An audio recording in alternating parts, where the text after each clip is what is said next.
Continuing the series of DC characters with a Marvel Rogues Gallery, we're going to dive into how it would look for The Flash. Now, I could have gone right into Wonder Woman, but recently I've been noticing a lot of people in my comments want more Flash videos, and along with Batman and Superman, Flash does have a little bit of a familiarity with his own villains towards Spider-Man villains. There's a lot of similarities between these characters. Similarly, in Batman, I think you could easily say that a lot of Spider-Man villains would just easily be able to transfer over to the Flash and be his villains as well. But as these previous two videos have worked for Batman and Superman, I do go through 8 different characters, not all from the Spider-Man Rogues Gallery, on who I think could be the perfect options, or some of the best options at the very least, for the Flash. So let's get right into option number 1. This first villain I have is Sandman. I went with this option thinking about how Sandman could immobilize or even engulf the Flash with sand. His constant unpredictable and shifting forms allows him to battle the Flash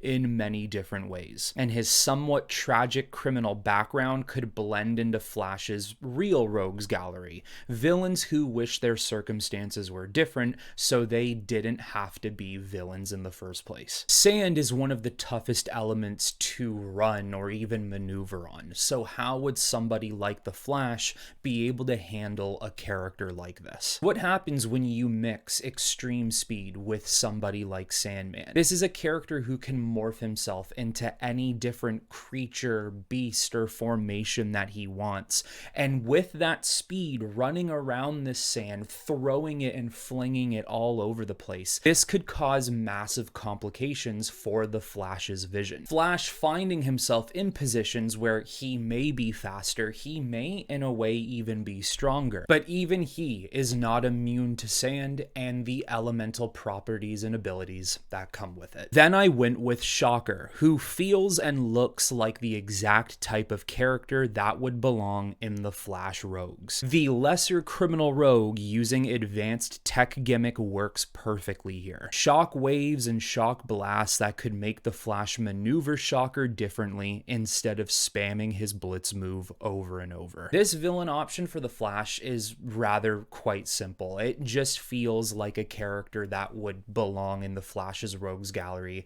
if he was in Marvel or if Shocker was in DC. I mean, if you can put characters in Flash's Rogues Gallery like Captain Cold, who albeit has had a massive upgrade over the years, or Heatwave, Captain Boomerang, for sure somebody like Shocker could exist here as well. You could perhaps do something to make Shocker feel a little more powerful. Perhaps his gloves do carry the properties and the powers of the Speed Force, so it directly potentially counteracts the Flash's speed, so when hit by it, maybe he can't run as fast or he loses his speed for a temporary time. But even not, I think he still works here, at the very least as a B-tier villain, somebody who just keeps getting on Flash's nerves. Every time he thinks he beats him, he always comes back. Then I have Juggernaut. 2 unstoppable momentums, speed versus strength, and they offer potentially catastrophic possibilities. Flash would more so rely on his intelligence and perhaps even physic tricks to topple Juggernaut, to beat him in different ways where perhaps other characters like Superman would be able to defeat him and the Flash wouldn't be able to. But the more science-dominating side of the Flash,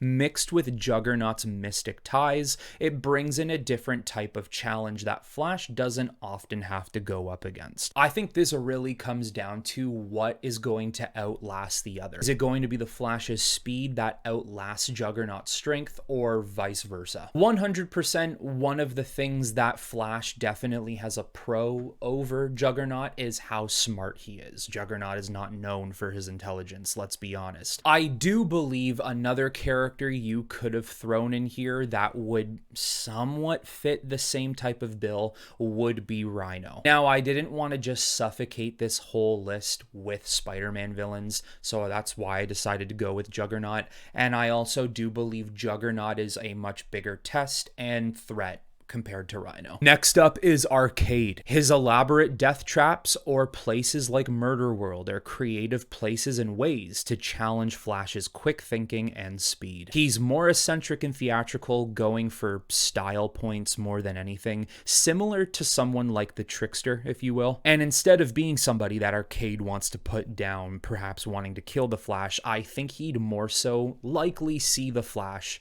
as amusement. Again, there's no vendetta here. There's no hatred. This is not Arcade wanting to kill the Flash to be rid of him. This is more so about the challenge of things. He wants to get to know the Flash more through his abilities and his powers. What is he really capable of? What limits can I push him to that will either show me his limit or show me how limitless he can be? And then for Arcade, it's now testing his genius. What can I come up with? What can I do to test the Flash that will even break the boundaries of my own intelligence? And for some reason, when I think of an Arcade versus Flash scenario, it just makes me think it would make for a fantastic Justice League animated series episode. Arcade has managed to capture the Flash and throw him in this murder world area. Certain members of the Justice League are trying to find ways to free the Flash, while the Flash is inside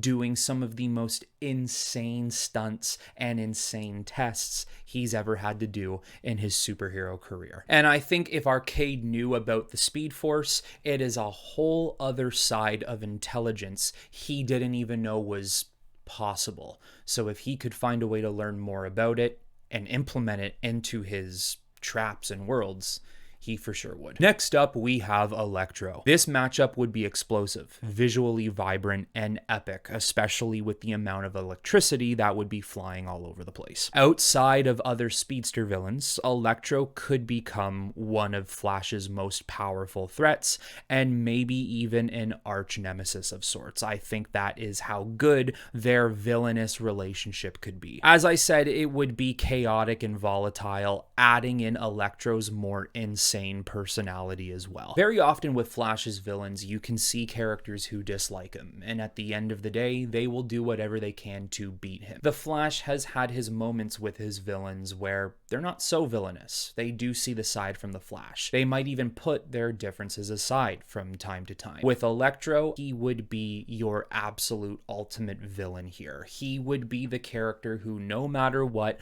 will never like the Flash, will never want to like the Flash, and will always want to fight him, kill him or not. It doesn't matter. This would be interesting because as the Flash can move so fast, he can be at multiple places at once.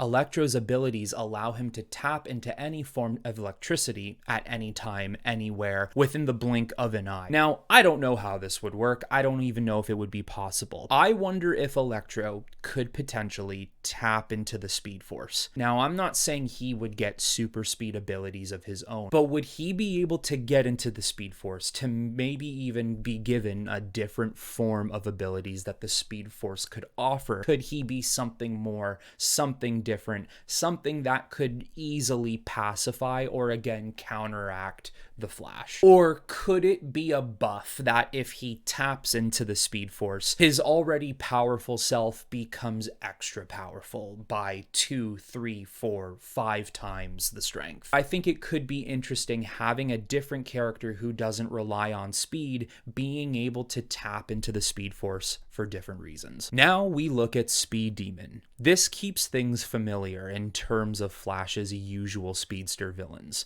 Now, of course, under usual circumstances, he would be nowhere near as fast or as powerful as the Flash, but let's just put that to the side for the moment. With his speed in this hypothetical scenario being able to at the very least match the Flash on a lower level, instead of being a multiversal threat, he can act as a lower tier villain focusing on more criminal activity. Usually when you take other speedster villains, they're usually big scale. They're universal multiversal threats.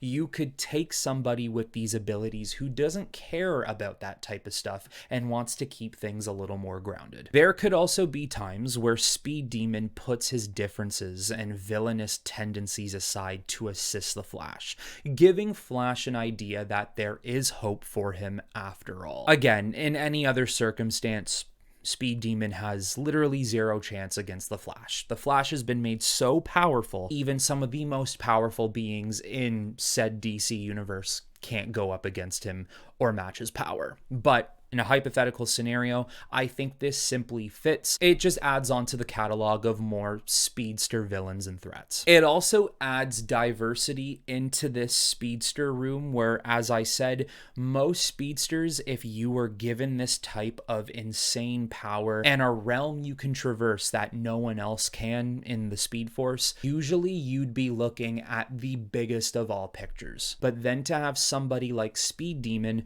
who doesn't think that big, maybe not saying that he's incapable of it, but just doesn't want to think that big, and instead says, I'd rather be a petty criminal. I'd rather focus on petty theft, or I'd rather focus on things that can benefit me now instead of creating an alternate reality where I destroy this universe and mold us into one of my own image. Then we look at Mysterio. His illusion tech can neutralize some of Flash's abilities and can associate himself closely to Mirror Master. Mysterio's manipulation can force Flash to slow down and really contemplate what is what and what is real. Flash has experience in massive spectacles and outer worldly type places when you take into account some of the vibrant locations he's found himself fighting in terms of the Speed Force or Mirror Master, Top, Abracadabra. So Mysterio fits this. Mysterio would be the more performative version of Mirror Master. This is a guy who would create these mystery worlds in which the Flash would be trapped inside, and he would more so lay into the theatrics of why the Flash is there, why he sees what he sees. Mysterio could be a PTSD villain for the Flash of sorts. This could be a character that, whether he knows it or not, makes him really relive the tragedy of his mother and even his father in ways. He could make the Flash see things that are terrifying to him, things he doesn't want to see. Maybe the future death of his loved ones, his family, his friends, things that even he is not fast enough to stop. When you take somebody like the Flash who is so fast that physically it is really difficult to stop him, if you can even stop him at all, attacking him mentally is the way to go, and especially through somebody like Mysterio, who is going to attack him through illusions and hallucinations and fake sceneries of things that the Flash doesn't want to see or doesn't want to know. This is one of the perfect ways to do it, and this is why I think he'd be a great fit for the Flash. And now, last for this video, but certainly not the least of all the Marvel villains that could fit the Flash's rogues gallery, we have the Leader, or Samuel Stearns. In terms of intelligence and mastermind, the Leader would closely relate to a Gorilla Grodd rule. He can create schemes and methods that would challenge the Flash, affecting his ability to solve problems with his speed advantage. He would have to look into methods against the Leader a little deeper. And his gamma radiation can be limitless in potential and power, proving formidable to the Speed Force that the Flash uses, which again is nearly limitless as well. Along with his insane genius intelligence, he has so many other abilities as well. If I'm not mistaken, he has telekinesis, mind control, gamma radiation manipulation. He's even, from what I know at a time at least, immortal. The Flash himself is smart, and he's had to deal with many villains in the past who are just as smart. Captain Cold is smart, Gorilla Grodd, even Eobard Thawne. But if the Flash had to go up against somebody like the Leader, especially along with his intelligence, you have all of these different powers that come with it, this would maybe be one of the biggest and most difficult tests that Barry would have to go through. And often, the Flash's villains do like to come together and create the Rogues, very similar to the Sinister Six. And if that were to happen, utilizing the Leader, well, as the leader of a Rogues, that just makes things infinitely harder than they ever have been. And just to add on top of this as well, I do think it would be very fascinating to see what the Gamma world of Marvel, how it would match up against things in DC, along with what it could do within the Speed Force against the Speed Force universe and how of these two powerhouses differ from each other but can counteract each other all at the same time. But there you have it, guys. Flash's Rogues Gallery if it was made up of Marvel villains. I think there are some really good options here that I have on this list and some that I didn't even mention. Personally, I think Electro has one of the biggest foundations to be a massive player in Flash's Rogues Gallery if these two universes existed together, but I'm sure there are other characters out there that you guys could come up with. So leave in the comments below what you thought of my list and what other characters I didn't mention that you would throw into his Rogues Gallery. That is all I have for you on this video, everyone. I do hope you all enjoyed it, and until the next time, I will talk to you all very soon.